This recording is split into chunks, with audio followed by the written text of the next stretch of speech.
I've been wearing this jacket all around the world for the last 3 years, and I'm out to answer the question, is this the only jacket you'll ever need, or at least the best value down jacket that money can buy since it's under $100?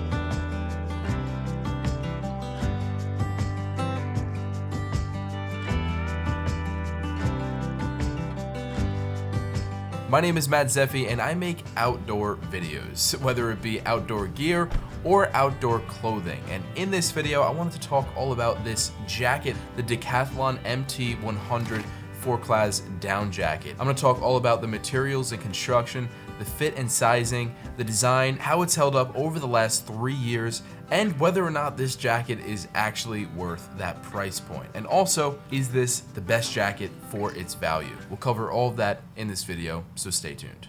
I'm of the opinion that the outdoors should not be limited by the gear that we have. So being able to get a jacket this powerful for under $100 is seriously impressive.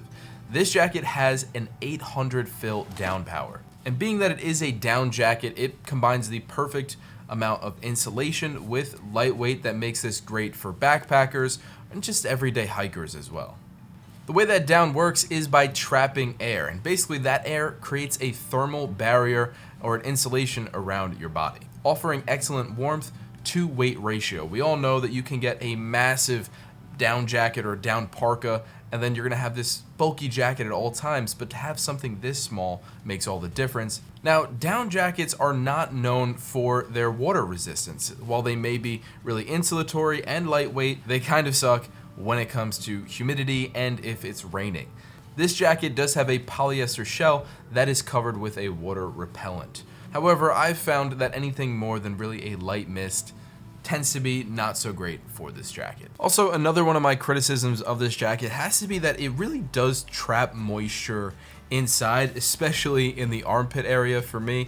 Maybe I tend to sweat a lot, I don't know, but especially if I'm hiking very far distances, one of the benefits of down is its ability to kind of regulate temperatures as the day progresses. Maybe it gets a little bit warmer out, or it just gets warmer in general so that you could wear them in different climates. However, at least for me, I've noticed that it does tend to trap moisture in. Could be because of the water repellency or just such great insulation that it makes it a little too hot in certain areas. But its compact design allows it to fold completely into itself inside its own pocket. This is great because you could pretty much fit this jacket anywhere. I tend to leave it in my car if I don't have any trips planned in the immediate, and that's perfect because I always have a backup jacket in case of an emergency. It also incorporates a recycled polyester in its shell and lining, and also has an RDS certification, which just means that the down was both sourced ethically and sustainably. It comes in at about 10.5 ounces, and it's got 2 zippered pockets, and I really appreciate zippers on pockets because I am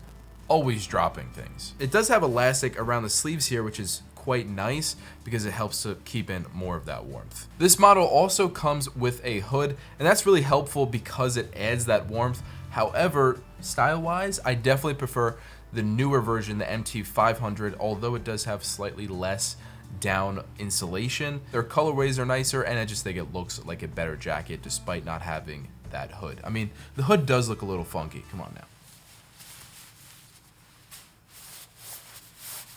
So when it comes to the fit and sizing, that's where things get a little bit more interesting. If you don't know, Decathlon is, I believe, a European, I believe they're French actually, and this is a slim, snug fit. I'm actually wearing a large right now, believe it or not, although it wears more like a US medium in most cases, but overall it definitely fits on the tighter side. So I tend to wear this more as a mid-layer for that reason, and because over time it has gotten a little bit more, I guess, saggy and unflattering, so I've been wearing this more as a mid-layer for that reason, and I think it works perfectly for that because it has that air barrier between maybe your outer shell and of course your base layers that are beneath here. If you know that you're gonna want to layer up with a bunch of layers underneath here, I tend to put at least 1 or 2 merino wool base layers underneath here, and with the large I'm fine. but I am like an Italian stuffed sausage when I do that. If you want to layer even more than that, then opt for maybe a size or even 2 sizes up because it is such a snug fit. Jumping into the price, and that's where this jacket really shines. I picked it up 3 years ago, I believe for like $75. I saw it online the other day for about $70. Anything under $100, I think this is an absolute steal. And it really shows that you don't need the most expensive gear to get out there and actually explore the outdoors. So having something that's only $70 with an 800 fill down insulation is really impressive, especially when you compare it to its competitors.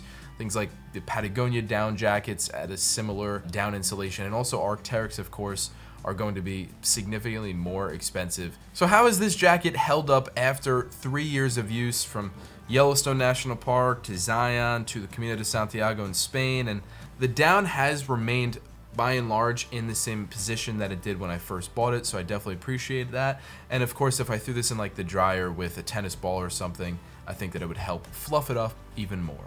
So is this the only jacket you'll ever need? The answer to that is probably not. I mean, realistically, it's nice to have multiple jackets, but if I was really going out on a hike, if I was going to Yellowstone in midwinter, this would be the jacket that I would definitely go to. Pair that with maybe an outer shell because it isn't that great in the rain, and you've got yourself a killer combo. I've worn this down to 20s, definitely in the 30s comfortably.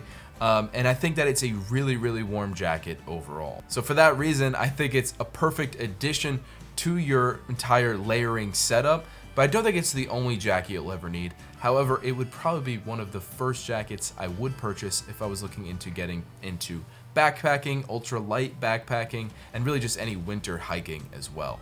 Is it the best value down jacket out there?